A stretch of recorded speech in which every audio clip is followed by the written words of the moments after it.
Baru-baru ini Thailand digemparkan dengan kematian seorang pelakon wanita terkenalnya. Tang Mo Nida dikatakan meninggal dunia selepas terjatuh dari sebuah bot laju. Sewaktu kejadian malang itu, terdapat 5 individu yang bersama-sama dengan Tang Mo di atas bot berkenaan. Namun selepas mayatnya ditemui, pelbagai spekulasi dan kabar angin timbul. Kejadian yang asalnya terlihat seperti kemalangan biasa itu bertukar persepsi kepada satu pembunuhan. Adakah kes kematian Tang Mo merupakan satu kemalangan atau pembunuhan?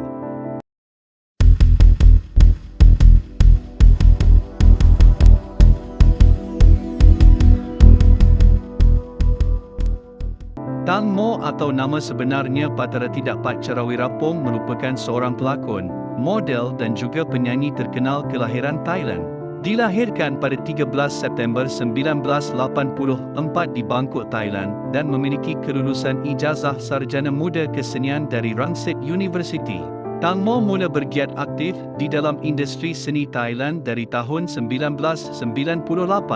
Sepanjang 24 tahun karier seni beliau, Tang Mo telah membintangi lebih daripada 30 filem dan juga drama bersiri di Thailand. Antara filem yang dibintangi Tang Mo adalah The Flying Leaf dan juga Ghost of Maina. Pada tahun 2013 Tang Mo berkahwin dengan seorang pelakon dan juga penyanyi Thailand yang bernama Fakin Kamilaisa. Namun rumah tangga mereka hanya bertahan sekitar 2 tahun dan akhirnya bercerai pada tahun 2015. Kronologi kejadian 24 Februari 2022, Tang Mo bersama 5 individu lain telah menaiki sebuah bot laju menyelusuri Sungai Chao Phraya dari Jambatan Krong Tan menuju Jambatan Rama ke-7 untuk makan malam. 5 individu tersebut ialah Gatik yang merupakan pengurus peribadi Tang Mo, San dan Job yang merupakan kawan kepada Tang Mo, Robert, pemandu bot laju dan juga Por yang merupakan pemilik kepada bot berkenaan. Dalam pukul 10.40 malam Tang Mo dikatakan telah pergi ke belakang bot untuk membuang air kecil kerana bilik air di atas bot laju berkenaan rosak. Ketika bot yang mereka naiki melewati dermaga Pibol Songkram, Tang Mo dikatakan terjatuh semasa membuang air kecil. Sewaktu terjatuh, Tang Mo dikatakan tidak memakai sebarang jaket keselamatan. Bila ditanya alasan mengapa jaket keselamatan tidak dipakai, Gatik menjawab yang Tang Mo ingin mengambil gambar sewaktu berada di atas bot berkenaan, manakala Robert pula menjawab dia tidak ingat di mana jaket keselamatan diletakkan. Tang Mo dikatakan memegang kaki San bagi menstabilkan kedudukan badannya di belakang bot. San pula pada ketika itu sedang leka bermain dengan telefon bimbitnya sehingga tidak sedar yang Tang Mo telah terjatuh ke dalam sungai. Lebih kurang 10 minit kemudian, mereka mula menyedari kehilangan Tang Mo dan cuba mencari Tang Mo di sekitar kawasan berkenaan.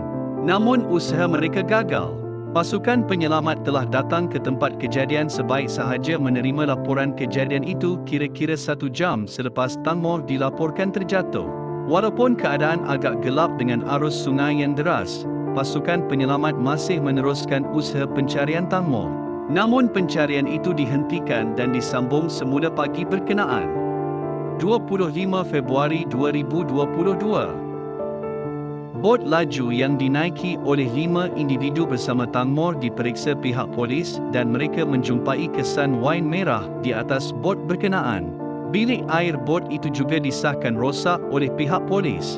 Misi pencarian masih lagi gagal menemui Tang Mo dan pencarian ditangguh pada malam itu. Pengurus peribadi Tang Mo iaitu Gatik juga telah datang ke balai polis untuk membuat laporan sambil ditemani oleh peguamnya. 26 Februari 2022. Mayat Tang Mo dijumpai kira-kira 1.10 minit petang iaitu 38 jam selepas laporan dibuat. Abang kepada Tang Mo yang menyertai misi pencarian itu terlihat satu jasad terapung kira-kira 300 meter dari dermaga Pibol Songkram, Nonthaburi. Dia yakin itu adalah Tang Mo berdasarkan pakaian yang dipakainya.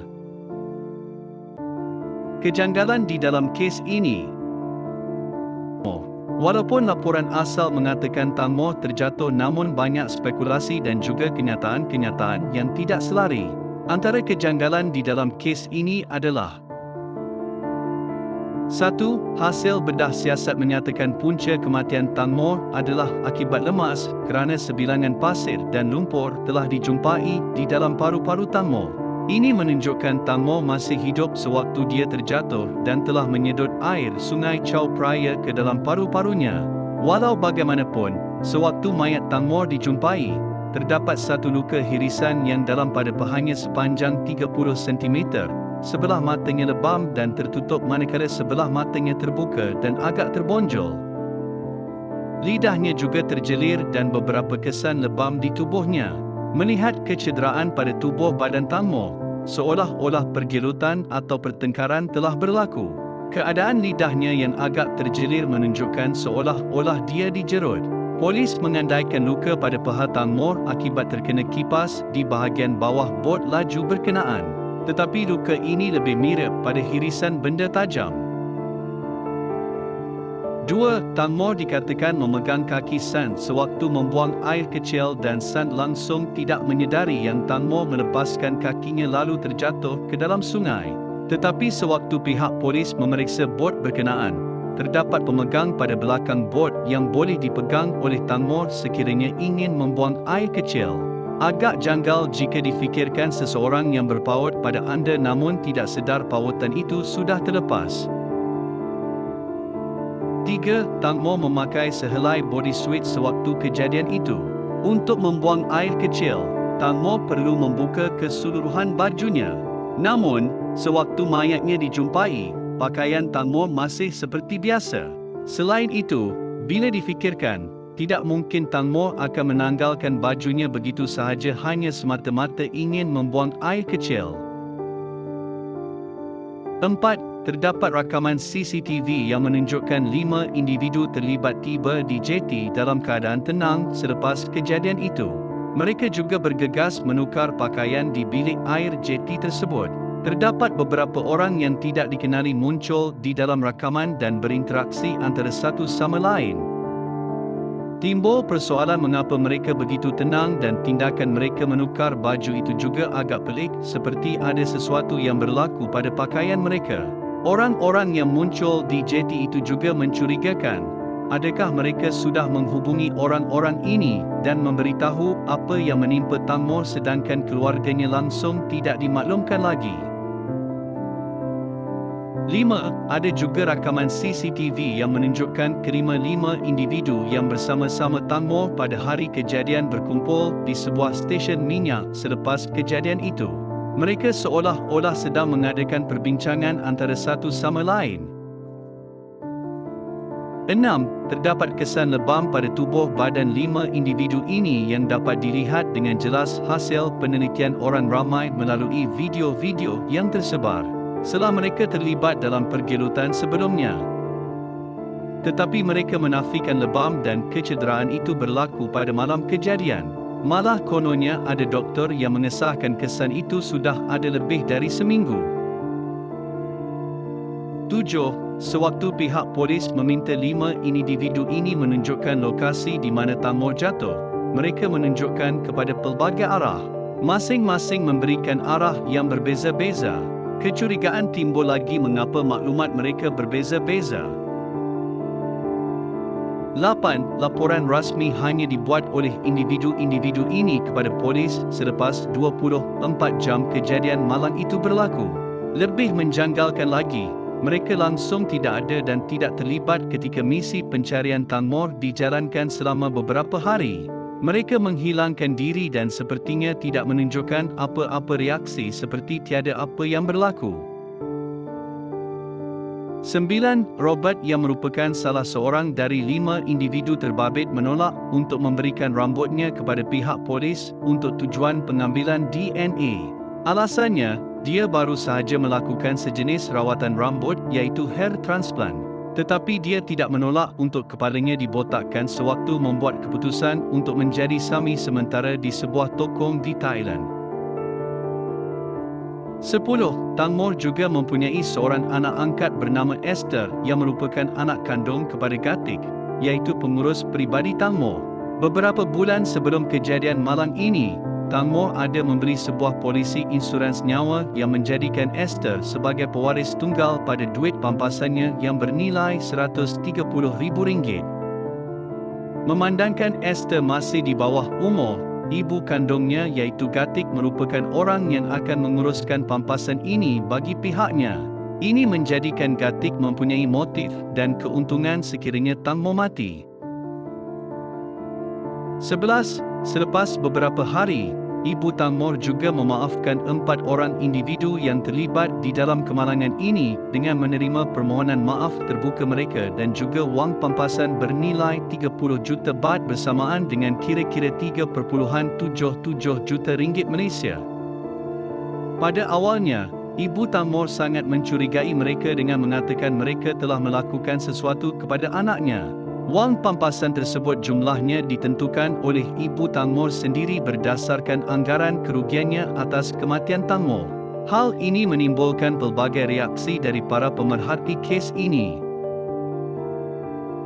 12. Terdapat suara-suara asing dan juga video teriakan di dalam video terakhir yang dimuat naik Tang Mo ke laman sosialnya. Suara itu berbunyi agak keras dan juga suara pengurus peribadinya juga kedengaran. Dalam video ini juga dikatakan Tang Mo seolah-olah memberikan isyarat sos yang menunjukkan dirinya terancam. 13. Terdapat beberapa rakaman CCTV lain yang tersebar seperti sebuah bot sedang membuang sesuatu ke dalam sungai, kelibat seperti tubuh manusia terjatuh ke dalam sungai dan juga kelibat seseorang seperti sedang berenang berhampiran sebuah bot nelayan. Video-video ini masih lagi dalam siasatan sama ada ianya berkaitan dengan kes ini. Bukti-bukti dan saksi-saksi. Sewaktu pihak polis membawa 5 rakan Tang Mo menjalani sesi lakonan semula bagaimana kejadian itu berlaku, kipas bot berkenaan tiba-tiba tertanggal dan seolah-olah tidak dikunci rapi. Tetapi, penyelam berjaya menemui semula bukti penting itu yang tenggelam lebih kurang 8 meter di dasar sungai. Banyak kejanggalan di dalam sesi lakonan ini termasuk kedudukan Tang Mo yang didakwa membuang air kecil di belakang bot. Pihak polis juga telah menjumpai sebuah lagi bot laju yang bersaiz lebih kecil di sorokan berhampiran dengan sebuah jambatan di sungai berkenaan. Pihak polis mengesyaki bahawa itu merupakan bot sebenar yang dinaiki Tang Mo dan rakan-rakannya pada waktu kejadian. Pihak polis juga turut menjumpai beg pakaian dan juga beberapa barang peribadi milik Tang Mo di atas bot berkenaan. Turut dijumpai satu beg plastik yang telah dibuang ke dalam sungai mengandungi 5 biji gelas wain, 10 botol wain dan beberapa helai pakaian.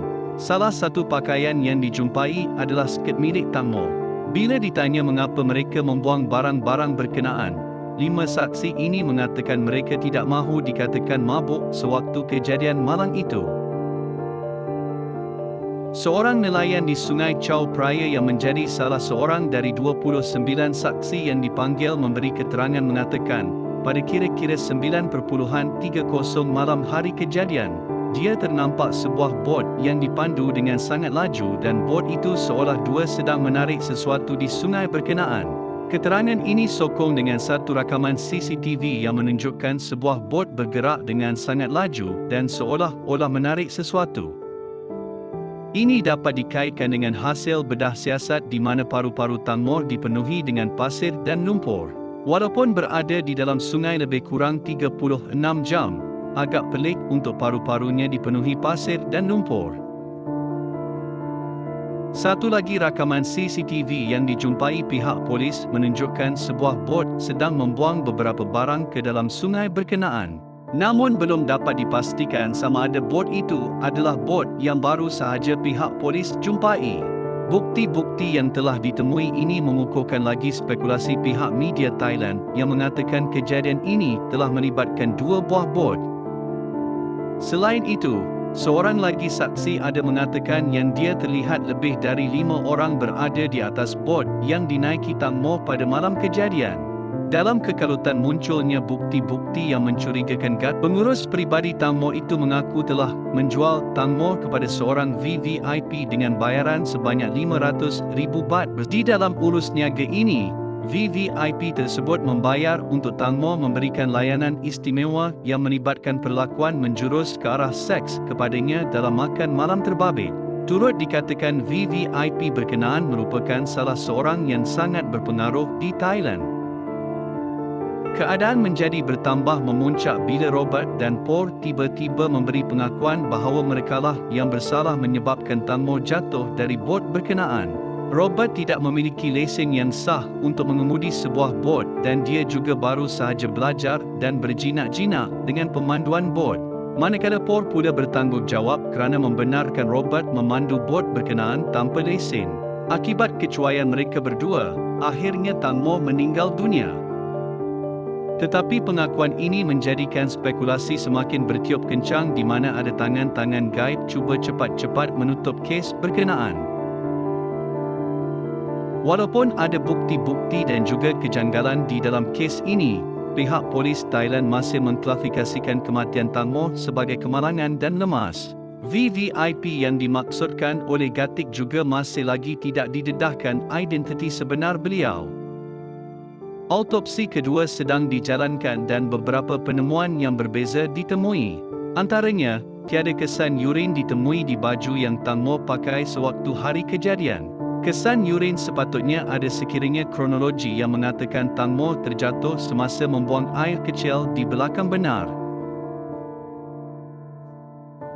Semoga kebenaran di sebalik kematian Tang Mo ini dapat dirungkai dan ada keadilan untuk Tang Mo. Terima kasih Detektif Jejak ucapkan kerana telah menonton video ini. Semoga kita berjumpa lagi di video yang akan datang.